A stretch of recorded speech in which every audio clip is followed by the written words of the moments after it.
That means the four of us can go into door 9. So? We knew that already. It's obvious. Obvious. Yeah, you're right. It is. Now, what happens if we add Zero's bracelet? What? Zero's bracelet? Why don't you take it out, Clover?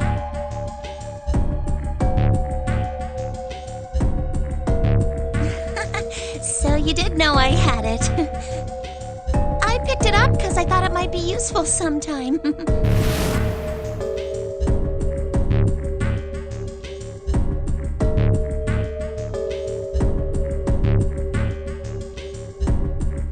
This was on the left hand of the corpse in the captain's quarters. If you look at it, you can see it's got a 0 on the face. Just to make this a little easier to talk about, I'm gonna call the guy we found dead in the captain's quarters, Cap. Then I should be able to open door 9 with just me, Clover, and his bracelet. Though the big question is, if Cap is the mastermind of this game, would he really put one of these bracelets on? Anyway, let's just give it a shot. Clover, give me your hand. Okay. Now the captain's bracelet. And pull the lever.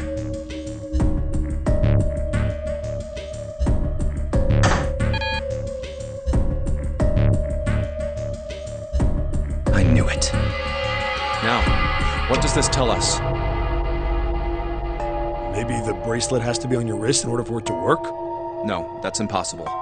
Did you see how the panel showed a third asterisk when I scanned Cap's bracelet?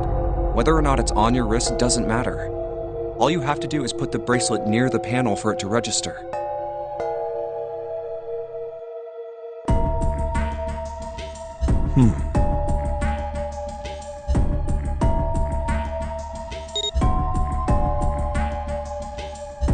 Huh. Looks like you're right. See?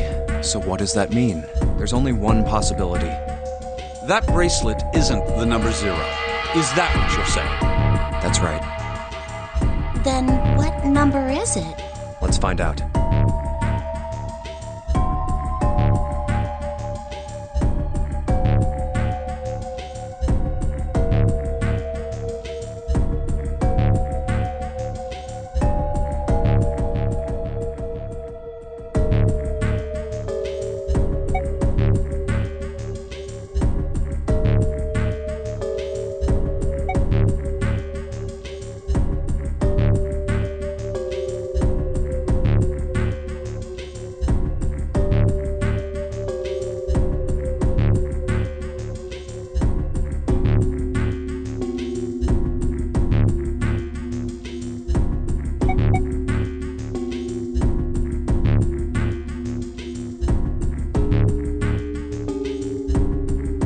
Let's try 7, me, and Cap.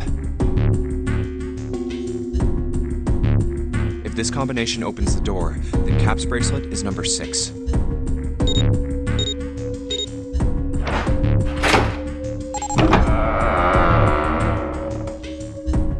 Hey, it opened! The door opened! What? Why? What does that mean?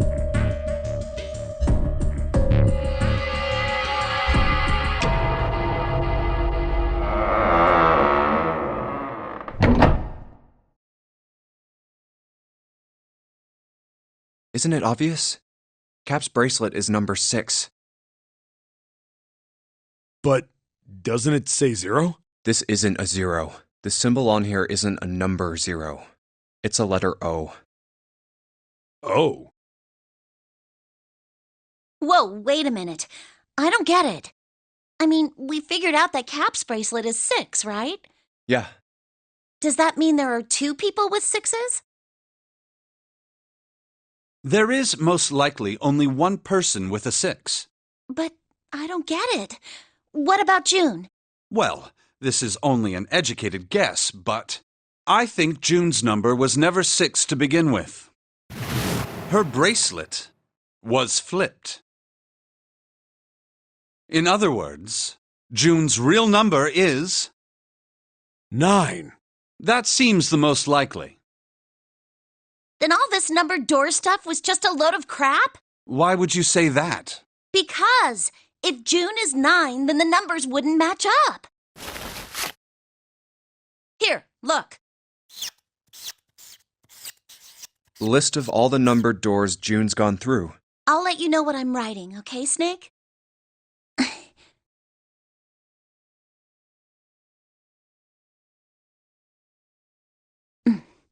And that's everything. I wrote down which door she went into and with whom. And I wrote what all the numbers were. So if you switch 9 in wherever there's a 6, the numbers don't work. If the digital root is 7, then you can't open door 4. If the digital root is 2, then you can't open door 8. Clover, do you notice anything interesting on that list? What do you mean? You're talking about 3, right? 3? Santa's always in the room with her. That's what you're saying, isn't it? Yes, that's right. What about it? That's quite simple, really. You told me that the first time you came to this room, Santa was the first to refuse to leave June behind. Now, doesn't that beg the question why? Why would Santa do such a thing? The answer is easy, because Santa can't open door 9 with only 7 and Lotus. Of course, there's only one reason for that. His number isn't actually 3. Santa's real number... 7? Would you be so kind as to modify my sister's equations? Yeah, sure.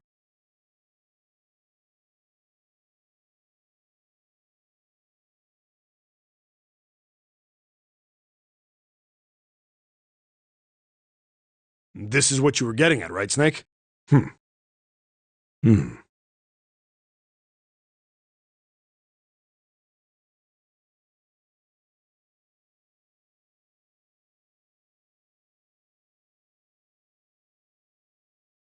Thank you. That is exactly right, 7. Santa's true number wasn't 3. It was 0. No way. Santa is 0?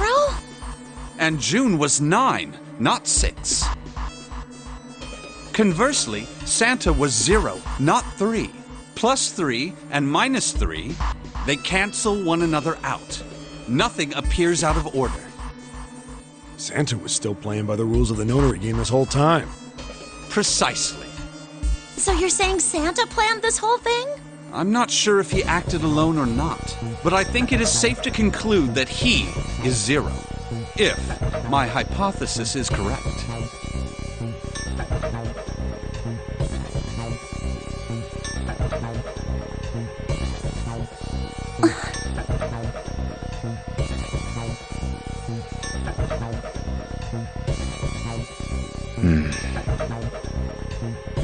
Snake's hypothesis.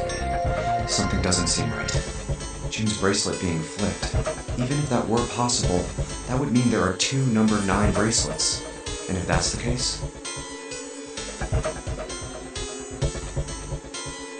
All right, that's enough talking. Let's go.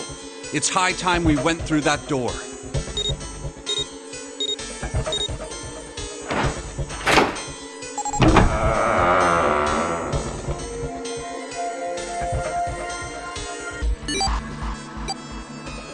It's right there.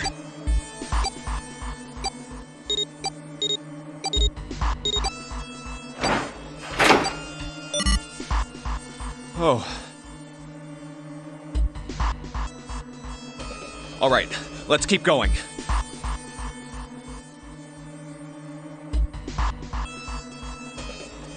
I think these stairs go to the bottom deck.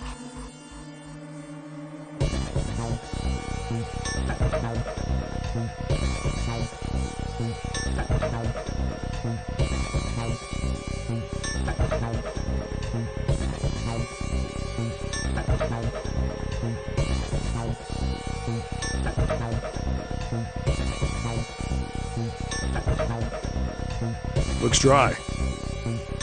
Let's head down.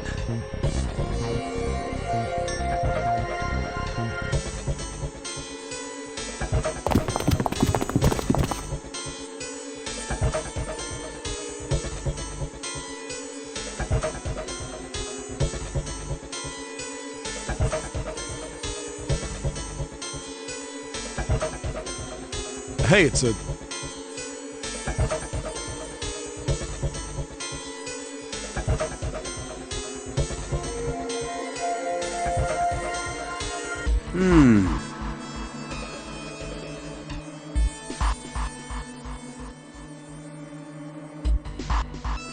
This is the Neptune symbol. There must be a key around here somewhere. Neptune key. I only have the Uranus key card. It's a different planet. Plus, it's the wrong kind of key. Let's turn around and go back for now. Yeah. Hey, another door. And a card reader this time. It's the Uranus symbol. This is the place.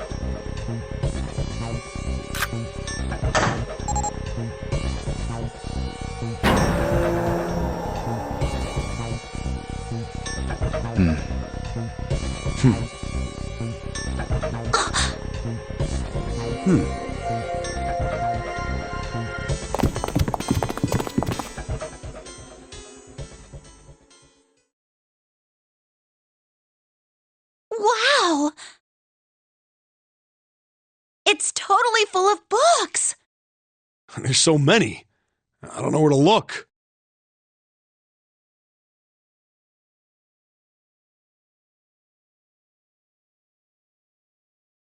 All right, if we want to get through that door out there, we need the Neptune key. I say we split up and look for it. Okay. Very well. Sure thing. Good. Let's get started then. We don't have a lot of time. Hurry.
Sheldrake 5?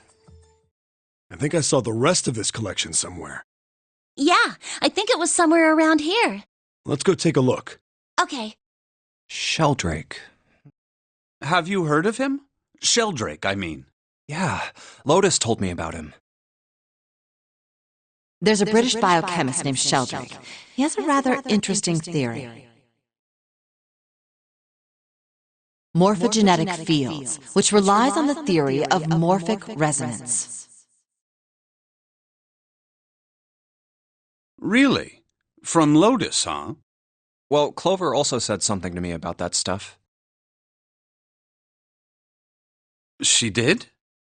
Yeah, what was it? The ability to access a morphogenetic field is affected by a couple of things.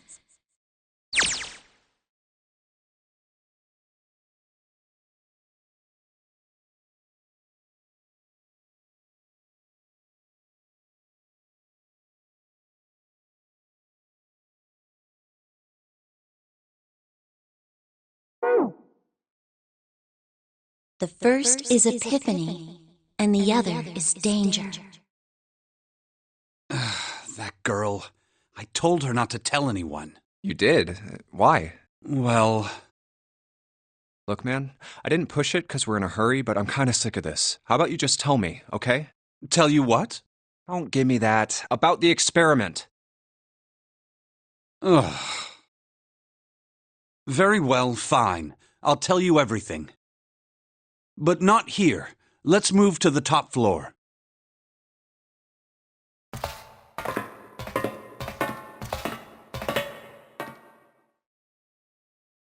I suppose I might as well start by telling you why I kept quiet, and why I made sure Clover did as well. To be honest, the explanation is quite simple. Zero told me not to. I had little choice. He didn't walk up and tell me, of course. He gave me a message engraved on a card. That's a Braille card. It looks just like the one you showed us earlier. So you had 2 cards? No. Only one. Huh? What do you mean? I thought that card just had some rules for the nonary game on it. Yes, it did. And those were the rules I read you. However, they were not the only thing on the card. There was something I didn't read. Well, perhaps I should say, there was something I couldn't read. And that was? Tell no one of the events that took place 9 years ago. Tell, and I activate your sister's detonator. It's a threat on our lives. Oh. Well, what about Clover? Did she get a message from Zero too? I don't believe she did. But doesn't it strike you as strange that Zero would shut my mouth, but not hers? Yeah. To be on the safe side, however, I told her it was best not to tell anyone. Still, apparently she told you. That girl. What's wrong with her telling me? I figured some stuff out with the things she told me. I mean, it looks like the whole activate her detonator thing was just a bluff. She's prancing around downstairs happy as a clam now that you're back. That's very true. I've decided I can trust you. I've decided to tell you the truth. The chance that Santa is Zero is very high. I feel I can assume Santa doesn't have the time to observe us at the moment. And at any rate, even if he were, I very much doubt he would kill us. Why? Clover told me about the 4-leaf clover, about the words. If he knew about that, then he was in my group during the first experiment. I'm sure of it. He wouldn't kill us, no matter what the situation was.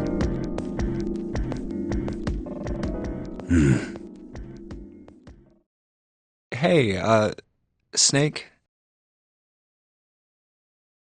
Yes, I know. You want to know what happened during the experiment. Yeah. How much do you know? Clover told me about... I see. The morphogenetic field in the experiments 9 years prior. How the experiments had taken place simultaneously at 2 locations, one being the ship and the other being a building in Nevada. And the girl that died during the experiment. She told you all that, did she?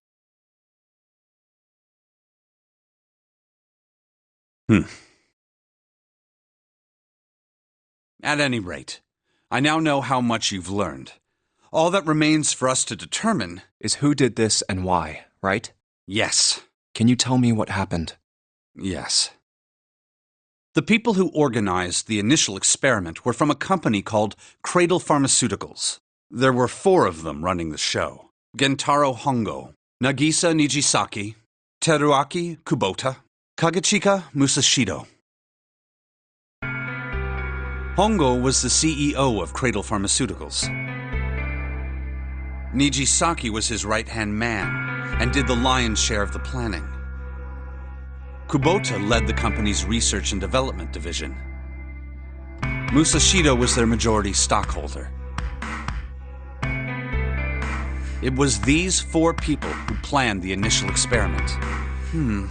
Let me simplify it for you. Hongo designed it, and Nijisaki put it all together. Kubota developed the technology required, and Musashido provided the cash. So it's Hongo, Nijisaki, Kubota, Musashido... Of course, more than 4 people were required to conduct an experiment of this scale. To that end, they organized a top-secret team to assist them with their research. All in all, they gathered 10 people or so. Those 10 completed their team, and they were able to begin the project. They named it the Nonary Project. The purpose of the experiment was to research the prospect of controlling a human mind through sheer will. The vessel, I suppose you could say, for this control was the morphogenetic field. Huh. Why did the glycerin suddenly begin to crystallize? Why did the crystal structure of EDT undergo a sudden change? Why did the rats improve their puzzle-solving skills with each generation? Experiments with humans produced the same results. The more people who knew the answer to a question, the more there were who could answer correctly without having seen the problem before. Why is that? How could it happen? The answer is that the shape of the answer has been stored in a field invisible to the naked eye. And through that field, the resonant event transmits information related to that answer. That's essentially the idea behind morphogenetic fields. But that's just a theory. Can't bring yourself to believe it? Yeah. Let's say someone killed another person because the devil told them to do it. Whether the devil exists or not has no relevance to the murder. They believe the devil exists. Whether or not he does is immaterial. So what matters here is that Hongo believed in the morphogenetic field. That's right. But I still don't get it. You said they wanted to figure out how to control people, right? That is what you were saying. Yes. So how are they going to do that with a morphogenetic field? I'll keep it simple. Let's suppose 10,000 people have solved a certain problem. The chance of you knowing that answer, even if no one has told you, will go up. Let's have another example, shall we? Say 1 million people were to do a handstand right now. Tomorrow, the chances of you doing a handstand would be higher, even if you had heard nothing of this hypothetical mass handstanding. Mankind's thought process and actions are all part of a resonant event. All of the resonant events encoded in the fields are projected onto you. Of course, this assumes you believe in this theory. Do you follow so far? Yeah. Now, if there was a person who had the same effect as those millions of people, what would happen? If that one person were to do a handstand, other people would find themselves wanting to do handstands as well. Can you imagine what a person with powers like that would be able to do? Come on, there's no way. I'm not done. Imagine another scenario. Imagine another person. This is an ordinary person. Let's say he does a handstand. What if there was someone who could grab the resonant event he created by doing that and use it to make other people do handstands? What would happen then? A person who has the power to write to the field, and someone who can read from the same. You could think of them as the writer and the reader, or the transmitter and the receiver. What would the world be like if there were people with abilities like these? So the transmitter's resonant event can be transmitted through the field and sent to the receiver. And then the transmitter can control the receiver however they wish. That's what you're saying, right? Yes. Close enough, at least. Come on, that's just crazy. Well, if you want to prove that, then you'll have to test it first. At least, that was how they thought. That was why they decided to do their experiment. That was how the Nonary Project began. By the way, Junpei, have you ever heard of the Ganzfeld experiment? Yeah, that was an experiment in telepathy, right? You place a pair of subjects in separate rooms. Then you show one a picture and ask the other what they see. Interesting. I'm impressed. Yes, that is exactly correct. So, why did you bring up the Ganzfeld experiment? It was used to screen subjects for the Nonary Project. The hospital in a remote town was affiliated with Cradle Pharmaceuticals. Hongo used it to conduct experiments on visiting children in secret. Some of them, he found, had potential. He began to gather children that showed promise. Children that seemed as though they might be able to access the field. Of course, none of them volunteered. They were kidnapped.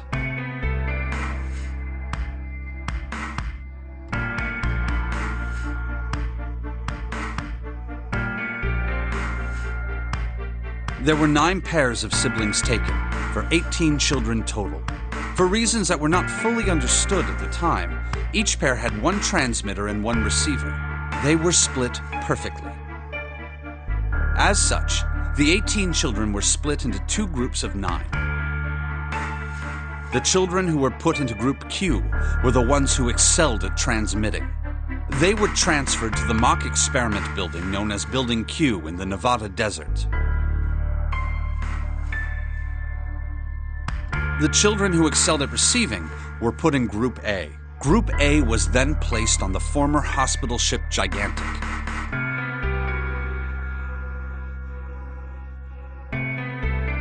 From the experiments he had conducted so far, Hongo had learned the following. There are 2 things that can increase one's resonance with the fields. The first is epiphany. The other is danger. Have you ever been faced with an especially difficult problem and thought about it very long and very hard until finally an answer suddenly appeared in your mind? It may seem obvious to say so, but that is what is meant by epiphany. The information obtained through that epiphany can be easily transmitted through the fields, where it can be easily interpreted. Adding danger to that equation allows for even easier field access. That's where Hongo came in. They set up a number of puzzles across the Gigantic. The participants had to solve each one before they could move to the next room. Of course, he hadn't forgotten to include danger. He had detonated a bomb on the hull of the Gigantic. The children in Group A were forced to play the nonary game as the ship sunk. By forcing the children into a life-or-death situation, Hongo hoped to increase the likelihood of their tapping into the fields. The children from Group Q, on the other hand, were confined to the mock experiment building, Building Q. Building Q duplicated the interior and puzzles of the Gigantic exactly. Every detail was exactly the same. Hongo explained the situation to the children in Group Q. Solve the puzzles you find throughout the rooms. When you have the answers, transmit that information to the children in Group A. If you succeed, they will be able to solve the puzzles and escape. But if you fail, then the Gigantic will sink, and your brothers and sisters will drown. Those were his orders. Do you know why the astronauts of Apollo 13 were able to return to Earth safely? It was because NASA had access to a replica of the Apollo 13 capsule. All of the equipment, the instruments, everything. All of it identical. Everything was just like the real Apollo 13. NASA was able to replicate the situation the astronauts found themselves in. By putting themselves in the same situation, they attempted to solve the problems the astronauts were dealing with. Once they found solutions, they reported their findings to the men aboard the actual capsule. That was how they were able to return safely. It was the same with the Gigantic and Building Q. The children from Group Q had to use the power of epiphany to solve the puzzles they found and transmit what they learned through the fields.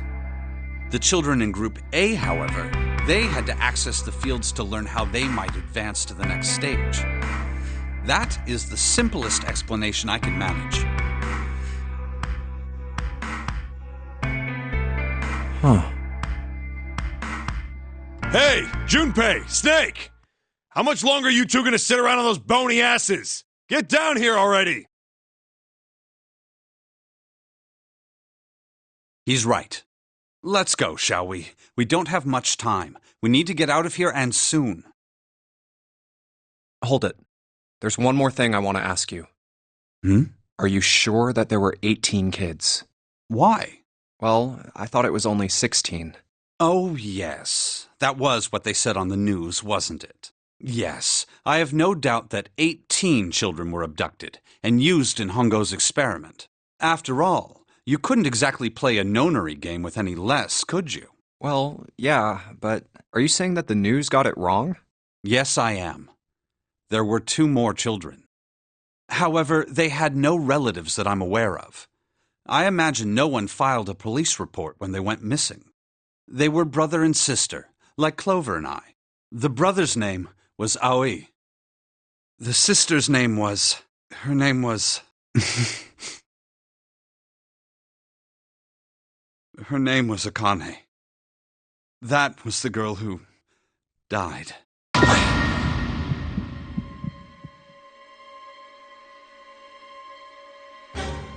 Akane Kurashiki died 9 years ago? Then, who is June? No. That's impossible. It can't be true. Akane isn't that uncommon of a name. If Snake had known her last name, that's a different matter entirely. So they share a name. A lot of other people do too. It doesn't mean anything. It was someone else. Of course it was. It has to be.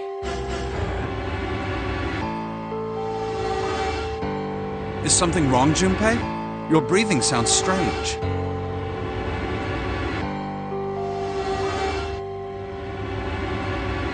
Oh, no, it's nothing. I'm fine. Let's get back down there, all right?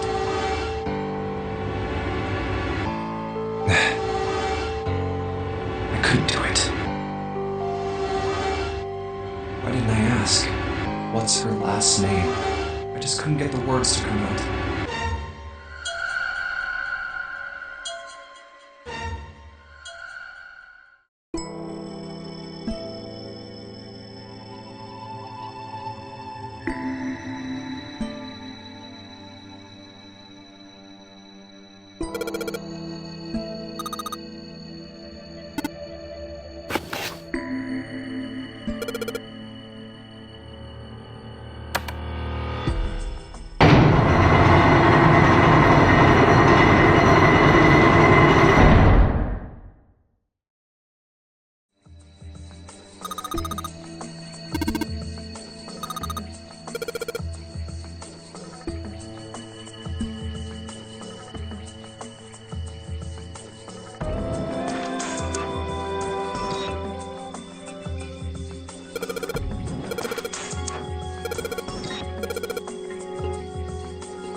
All right, this is the next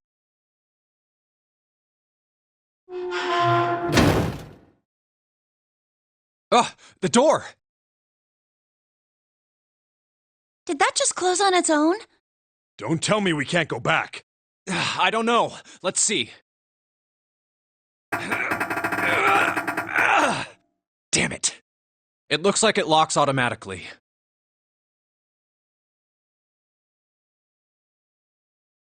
Is there any other way out? Well, there's another door over on the right. There's a card reader next to it. It's got a red light on it, though, so I'm pretty sure it's locked, too. But there is a card reader, right? Yeah. Then perhaps if we find a key card, we could open the door and leave? Well, yeah, that might work, but... Hey! Wait a minute. Are you saying we're gonna have to search through this room for one little card? Oh, man.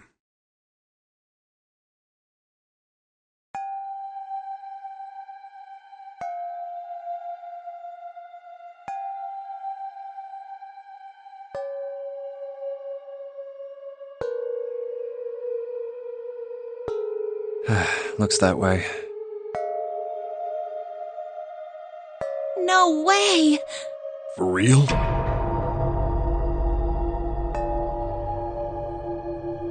Well, we can sit down and wait to die, if that's what you prefer. I rather doubt that, however, so it would be wise to start looking.